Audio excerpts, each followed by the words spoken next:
ঢালিউডের জনপ্রিয় নায়িকা পরীমনির জীবনে নতুন প্রেমের আগমন ঘটেছে। বিষয়টি নিজেই জানিয়েছেন এই অভিনেত্রী। সামাজিক যোগাযোগ মাধ্যমে একটি পোস্ট দিয়ে জানান তিনি আবারও প্রেমে পড়েছেন, তবে মনের মানুষটি কে সে বিষয়ে কোনো ইঙ্গিত দেননি। বিস্তারিত নুসরাত সাজিয়ার ডেস্ক রিপোর্টে।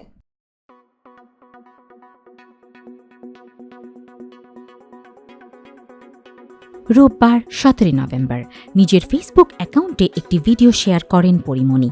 ভিডিওতে দেখা যায় গাড়ির জানালায় আধো আলো আধো অন্ধকারে দুটি হাত আলিঙ্গনে আবদ্ধ। ক্যাপশনে নায়িকা লেখেন, yes, I am in love again, যার অর্থ হ্যাঁ, আমি আবারও প্রেমে পড়েছি। এই পোস্ট দেখে পরীর অনুরাগীদের মধ্যে মিশ্র প্রতিক্রিয়া তৈরি হয়েছে।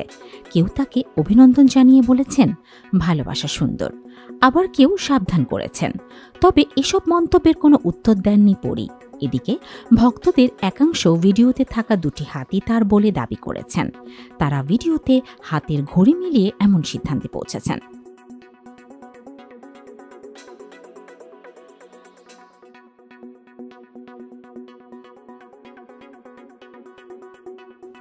পরীর প্রেম নিয়ে এর আগেও বিভিন্ন সময় আলোচনার সৃষ্টি হয়েছে, তবে এবার তিনি কোনো রাগঢাক না রেখে সরাসরি প্রেমে পড়ার কথা জানালেন। পরীমনি কিছুদিন আগে একটি সাক্ষাৎকারে জেল জীবনের অভিজ্ঞতা নিয়ে কথা বলেছিলেন। তিনি জানান, জেলে থাকা অবস্থায় অনেকেই নিজেদের কষ্ট চাপা দিতে মুখে ব্লেড রাখতেন। তার এসব অভিজ্ঞতা ভক্তদের মধ্যে আলোচনার জন্ম দিয়েছে। এদিকে পরীমনি অভিনীত ওয়েব সিরিজ রঙিলা কিতাব সম্প্রতি 8 নভেম্বর মুক্তি পেয়েছে ওটিটি প্ল্যাটফর্ম হইচয়ে। অনম বিশ্বাস পরিচালিত এই থ্রিলার সিরিজে পরী অভিনয় করেছেন একজন অন্তঃসত্ত্বা নারীর চরিত্রে।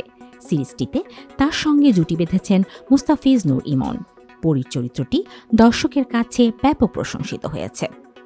রঙিলা কিতাব সিরিজের সাফল্যের মধ্যেই পরীর নতুন প্রেমের খবর ভক্তদের জন্য আরও এক নতুন চমক। তারই ঘোষণা ভক্তদের একদিকে যেমন উচ্ছ্বসিত করেছে, তেমনি মনের মানুষ নিয়ে কৌতূহল বাড়িয়ে দিয়েছে। পরীর ভিডিও পোস্টের কমেন্ট বক্সে ভক্তরা নানা মন্তব্য করেছেন। কেউ লিখেছেন, অভিনন্দন, নতুন জীবনের জন্য শুভকামনা। কেউ আবার সতর্ক করে বলেছেন, নিজেকে সুরক্ষিত রাখুন। পরী অবশ্য এসব মন্তব্যে কোনো সাড়া দেননি। এই মুহূর্তে পরীর প্রেমের বিষয়ে বিস্তারিত কিছু জানা না গেলেও তার জীবন ও কাজের প্রতি দর্শকের আগ্রহ বরাবরের মতোই তুঙ্গে। প্রেমের নতুন অধ্যায় কি তার জীবনে নতুন সুখ বয়ে আনবে? সময়ই তা বলে দেবে।